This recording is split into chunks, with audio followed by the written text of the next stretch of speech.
saw it, didn't you? I gave all the right answers. Wasn't it wonderful? I could have been an actress, don't you think so? At 85, Julie Christie is completely alone. The Oscar winner, who once dated Warren Beatty, now spends her days in silence. Her husband of 46 years died just months ago in May 2025. She was spotted at a local laundromat, unrecognizable with silver hair and no makeup. But that's not the saddest part. Christie has been battling a secret condition for over a decade that's slowly erasing her memories. The truth about what really happened to Hollywood's Golden Girl will shock you. Julie Frances Christie was born on April 14, 1940, at the Singlejan Tea Estate in Chabwa, Assam, during the British Raj. Her father managed the vast plantation, while her mother was a Welsh painter whose free spirit clashed with colonial formality. Julie grew up between two worlds. There was the strict discipline of plantation life and the unpredictable warmth of her artistic mother. She spent much of her early childhood in the care of her Indian nanny, who sometimes tied her to a tree when she became too mischievous. Surrounded by beauty, privilege, and cultural complexity, she developed an unconventional view of the world. Her life changed completely at 6 years old. Her parents sent her alone to England, placing her with foster families and enrolling her in the convent of Our Lady's School in St. Leonards-on-Sea. It was not a temporary arrangement, but a permanent break from her life in India. The warmth and color of her early years were replaced with the cold, rigid rules of convent education. She was expelled from her first school for telling a risque joke, and soon after was asked to leave another. She eventually ended up at Wycombe Court School in Buckinghamshire, but the damage had been done. The free-spirited girl from Assam was now confined to institutional walls. Her decision to attend London's Central School of Speech and Drama was more about wanting the lifestyle of an artist than any burning passion for acting. Behind her public image, she battled crippling shyness. Warren Beatty called her both the most beautiful and most nervous person he had met. She hated seeing her photo on magazine covers, knowing the stories attached to them were far from the truth. Fame came so suddenly that she never learned to be comfortable with it. She compared being recognized in public to being Lassie the Wonder Dog. The anxiety was so strong that she often avoided roles altogether, and even decades later, directors had to persuade her for months before she would commit to a project. Her stage beginnings were modest. In 1957, she performed with the Frinton Repertory in Essex, far from the glamour of London. She turned down several high-profile roles in later years, including the Russian Empress in Nicholas and Alexandra. Her extreme selectiveness came from a fear of repeating herself, which limited her choices, but ensured that when she did accept a role, she gave it everything. Director Sarah Polley said that once Julie committed, she gave herself completely to the work. Julie Christie's first real taste of fame came in 1961 when she starred in the BBC's science fiction series A for Andromeda. The show was created by Cambridge astrophysicist Fred Hoyle and television producer John Elliott, and it told the story of scientists who pick up a radio signal from the Andromeda galaxy. The signal contains instructions to build a powerful computer. Christie played two roles: Christine, a brunette lab assistant who dies in a mysterious suicide inside the computer lab, and Andromeda, her blonde clone created from DNA. The computer kills Christine, then uses her genetic code to produce Andromeda, a beautiful but dangerous being with an alien mind. At one point, Andromeda warns the humans that her kind will take over and theirs will die out like the dinosaurs. The series was the BBC's first big adult science fiction drama since the Quatermass serials of the 1950s, and it made Christie a television star. She only got the part because of a last-minute change. Actress Topsy Jane was originally cast, but she fell ill right before filming began. Christie stepped in, and that stroke of luck became a pattern in her early career. Director John Schlesinger had turned her down for A Kind of Loving in 1962, calling her too exciting for the role, and he also rejected her for playing Anne Frank. But when Topsy Jane had to quit Billy Liar in 1963, Schlesinger cast Christie instead. He even rewrote her introduction, so she appeared walking through a jazz-scored montage in a redeveloping part of town, full of style and confidence. Around the same time, she was considered for Honey Rider in the first James Bond film, Dr. No. But producer Albert R. Broccoli chose Ursula Andress after being impressed by her figure. After A for Andromeda, Christie built her television presence with smart choices. She had trained at the Central School of Speech and Drama and made her stage debut in 1957. In 1961, she appeared in Call Oxbridge 2000, and in 1962, she briefly returned for the sequel, The Andromeda Breakthrough. She only appeared in one episode before the BBC refused to pay a $300 option fee to keep her, and Susan Hampshire took over the role. That same year, Christie moved into film with her debuts in The Fast Lady and Crooks Anonymous, two Ealing Studios comedies. These early roles, especially A for Andromeda, helped define her mix of innocence and glamour, setting the stage for her later film success. Still, she worried about being trapped in science fiction roles. Her concern proved valid years later when she starred in Demon Seed in 1977 as a woman held captive by an AI computer called Proteus I4 that wants to impregnate her. Reviewers compared it to Rosemary's Baby, but with technology instead of the occult. The story of computerized conception and genetic control echoed her Andromeda role too closely for comfort. From the start, she carried an air of mystery that audiences found magnetic. Critics noticed how she seemed to command the screen effortlessly. One review in The Times said she had the rare quality of making everything else disappear when she was on screen. Film critic Andrew Sarris called her a poetic apparition, and director Stephen Frears admitted that after seeing her in Billy Liar, he dreamed about her for years. In 1962, Julie Christie almost became the first Bond girl. Producer Albert R. Broccoli was seriously considering her for Honey Rider in Dr. No, but turned her down because he thought her figure was too slim for the role. The part went to Ursula Andress, whose white bikini scene became one of cinema's most famous moments.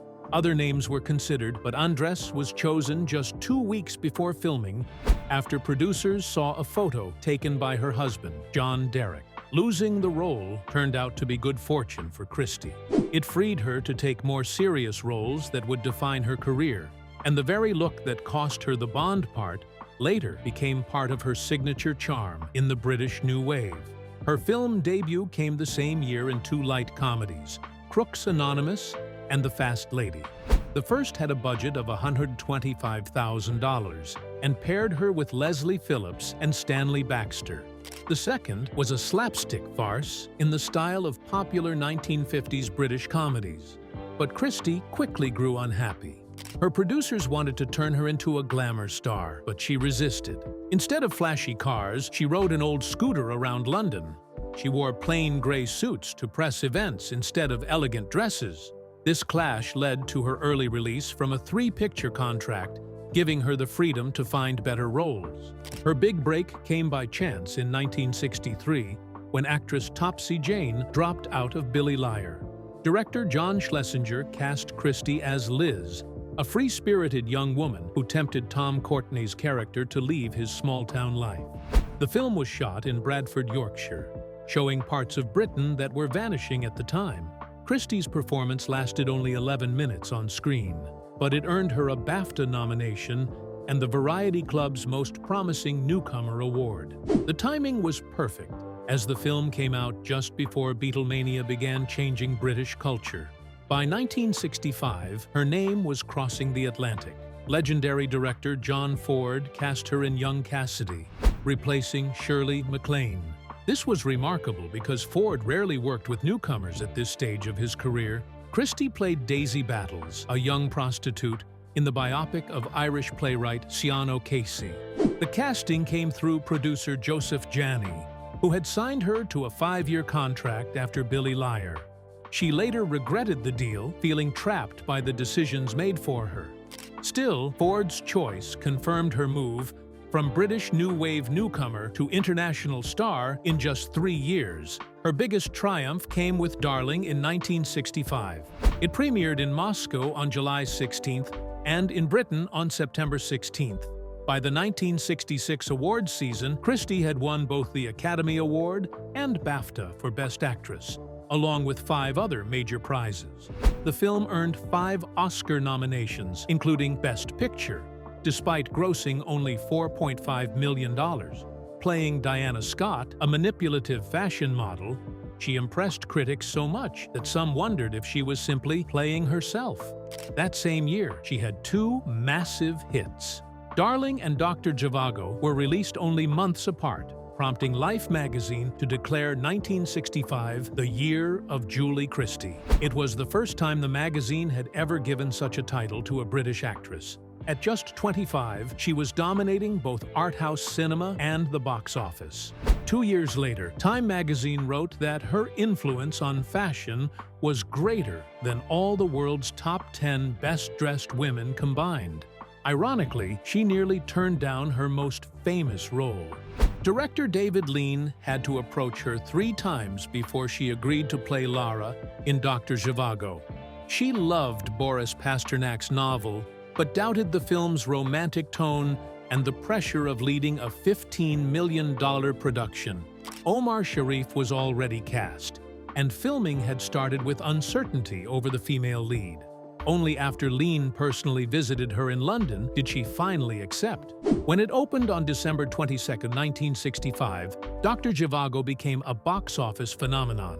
It earned $111.7 million in its first run, equal to about $135 billion today, making it the 8th highest-grossing film of all time when adjusted for inflation. On a $15 million budget, the profit was extraordinary. The film ran in theaters for over 2 years, with some cinemas showing it for 18 straight months. By 1967, worldwide earnings topped $200 million. It even outperformed every James Bond film and every Disney classic at the time. Many credited Christie's performance as the reason audiences returned again and again. Warren Beatty first saw Julie Christie in 1966 at the Royal Command performance of Born Free in London. He was there with his girlfriend Leslie Caron, but the moment he spotted Christie, he couldn't take his eyes off her. He even turned to watch Queen Elizabeth II shake her hand. From that night on, he was determined to meet her. With the help of production designer Richard Silbert, Beatty arranged their first meeting during the filming of Petulia in San Francisco. By 1967, they were a couple, and their romance lasted until 1974. Beatty often told friends he thought of Christie as his wife, and even promised to pay her alimony if they ever split. They usually kept separate homes, but they were Hollywood's most watched couple. Beatty had earned enough from Bonnie and Clyde in 1967 to never work again, giving him the freedom to focus on their relationship. When they broke up in 1974, Christie refused his alimony offer, proving her independence. Beatty's feelings for Christie ran so deep that when he began working on his epic film Reds in the late 1970s, he wrote the role of Louise Bryant for her. They had even traveled to Russia together in 1969 to research the story. The role seemed perfect for her, mixing political passion with a strong screen presence. But in a surprise that stunned Hollywood, Christie turned it down. Beatty had spent years creating the part with her in mind, and her refusal was a heavy blow. Diane Keaton took the role instead and earned an Oscar nomination. Christie had already passed on several other Oscar-worthy roles, including They Shoot Horses, Don't They? And Nicholas and Alexandra. Even so, when Reds won Beatty the Oscar for Best Director in 1982, he dedicated the film to her. The real reason for their breakup came from Christie herself. She once said, "I loved him, but I couldn't stand the feeling of being shared." Beatty had a reputation for being with other women, and Christie couldn't live with that. She had once been a symbol of the 1960s free spirit, claiming she didn't believe in marriage or settling down. But her love for Beatty changed her. She began to dream about marriage and a home together. Beatty, however, believed that as long as they weren't married, he could see other women. Christie often found herself in tears, knowing that another young woman was with him that night. In the end, she walked away when the pain of sharing him became too much. In one of her most personal admissions, Christie revealed just how deep her feelings for Beatty went. "I'm terribly dependent on him, like a baby to its mother. So we travel backwards and forward to be with each other." It was a surprising confession from someone who was known for her independence and who had turned down his marriage proposals because she didn't want children.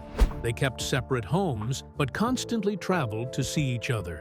The cycle of leaving and returning became exhausting, yet it showed how tightly they were bound to one another. They also worked together during their relationship and even after it ended. In 1971, they starred in McCabe and Mrs. Miller, filmed at the height of their romance, which earned Christie an Oscar nomination and was later preserved in the National Film Registry. In 1975, they appeared in Shampoo, playing former lovers in a way that mirrored their real lives. Their final film together came in 1978 with Heaven Can Wait, where they played romantic leads again, even though their romance had ended 4 years earlier. Between these 3 films, they earned a total of 14 Oscar nominations and won 2. Their on-screen connection remained as strong as ever, proving that even after love fades, respect and chemistry can still hold 2 people together. Julie Christie could have built an even bigger career if she had accepted the roles offered to her, but she often said no when others would have jumped at the chance. She turned down Anne of the Thousand Days, They Shoot Horses, Don't They? And Nicholas and Alexandra. Each of these films earned Oscar nominations for the women who took the parts. Her 1973 film Don't Look Now brought her one of the most talked-about moments in movie history. A sex scene with Donald Sutherland lasted 5 minutes and looked so real that rumors spread they had actually done it on camera. The scene even included a rare depiction of oral sex for a mainstream film at the time. Christie later said people didn't do scenes like that in those days, and both she and Sutherland were embarrassed. American censors told the director, "We cannot see humping. We cannot see the rise and fall between thighs." The movie was rated R in the United States and given an X certificate in Britain. Years later, a producer claimed he saw them having real sex, but Sutherland angrily denied it. Warren Beatty, her boyfriend then, tried to get the scene cut, even telling executives to remove it pubic hair by pubic hair. Christie's acting talent kept shining over decades. After her 1966 Oscar win for Darling, she was nominated again in 1971 for McCabe and Mrs. Miller. Then there was a 26-year gap before her next nomination in 1997 for Afterglow. 10 years later, in 2007, she was nominated for Away From Her, playing a woman with Alzheimer's at age 67. She never won another Oscar, but 4 nominations over 41 years put her among the greats. Awards never seemed to matter much to her, yet her career proved she could still command attention whenever she chose. From early on, she resisted Hollywood's rules. In 1965, she said she never wanted to be a great star and feared becoming unbearable. She even skipped big film tours to join the Royal Shakespeare Company. Fame frightened her. She preferred sleeping on friends' floors to being pampered like a celebrity. In the 1980s, she slowed her career, spending more time in the English countryside. She devoted herself to political and environmental causes and stayed away from the commercial film machine she felt was now driven only by money. Her independence showed in her style, too. At the 1966 Oscars, she accepted her award wearing wide-legged pants instead of a gown. This shocked the audience and the Academy, which had a fashion consultant backstage to prevent improper clothing. Christie breezed past her before anyone could stop her. Time magazine said her look had more impact on fashion than all the year's best-dressed lists combined. She had made the pants herself, turning the moment into a small act of rebellion that changed how stars dressed at the Oscars. Her political voice grew stronger in the 1970s. She supported the Vietnam War peace movement despite being shy in public. She attended protests into the 1980s, including a 1980 rally in Newcastle against Cold War military exercises and a 1983 protest outside a factory, making nuclear weapons parts. She wasn't afraid to face arrest for her beliefs. In the 2000s, she took on human rights causes, especially against the abuses at Guantanamo Bay. At the 2008 Oscars, She wore an orange ribbon to demand the prison's closure. She even joined hunger strikes in solidarity with detainees. She became a patron of reprieve, which defended prisoners like Binyam Mohammed. Christie openly accused governments of torture and cover-ups, saying extraordinary rendition was simply another word for disappearance. Her activism stretched far beyond the headlines. She traveled through Nicaragua, El Salvador, and Argentina, meeting torture survivors and families of the disappeared. These experiences shaped how she saw America's war on terror, reminding her of the horrors she had already witnessed under other regimes. She said such abuses could happen anywhere, even in democracies. She was equally outspoken about George W. Bush. She said she feared he would unleash a wave of sadism, and believed he did. After 9/11, she criticized the stomach-clenching mix of media and political reaction she saw as irrational. She condemned the term unlawful combatant as a legal trick to strip away human rights. In 2008, she declared his administration had destabilized the whole world. By then, Christie had stepped far away from the Hollywood spotlight. She said the industry was against everything she had been taught to value. She disliked the constant scrutiny and the marketing of stars as products. She rejected lucrative offers so she could live quietly in rural England, reading, gardening, and supporting causes she believed in. It was not retirement. It was her way of taking back control from an industry she no longer trusted. Julie Christie met investigative journalist Duncan Campbell in 1978 at a club in Camden Town, North London. She was already a celebrated actress with an Oscar, while he was making waves as a fearless reporter for The Guardian. Campbell had just faced the high-profile ABC trial under the Official Secrets Act a year earlier. Christie, who was growing tired of Hollywood's shallow glamour, found in him someone who shared her values and passion for truth. His dedication to left-wing politics and social justice matched her own evolving ideals. That night sparked a relationship that would last an extraordinary 46 years, quietly defying every Hollywood expectation. They stayed together from 1979 until Campbell's death on May 16, 2025. At the age of 80, Campbell became Britain's leading crime correspondent, covering infamous cases like the murders of Stephen Lawrence and James Bulger, and the crimes of Fred and Rosemary West. In 1999, they moved to Ojai, California, where Campbell became The Guardian's West Coast correspondent. Christie continued her acting career, earning her fourth Oscar nomination in 2007 for Away From Her, while Campbell shifted toward writing books. His 2019 bestseller, The Underworld, cemented his legacy. Despite their public achievements, their relationship stayed so private that few in the media ever reported on it. In January 2008, Christie's brother revealed a surprise. She and Campbell had secretly married 2 months earlier in India, her birthplace. She was 66, in the middle of her Oscar campaign, and had long said she saw no reason to marry. Her family hadn't even known until after the ceremony. The news broke just 3 days after she won a Screen Actors Guild Award, adding to the shock. Even after nearly 3 decades together, Christie and Campbell never lived under the same roof. She valued her independence too much, saying she had always preferred shared living with friends rather than a conventional couple's home. Campbell respected this completely. Their arrangement was not a quirk, but a deliberate choice, showing that love didn't need cohabitation to last. By the late 1970s, Christie had left Los Angeles for a farm in Wales. She shared it with friends and sometimes with families, believing in collective responsibility for animals, homes, and even raising children. She also kept a house in London's East End.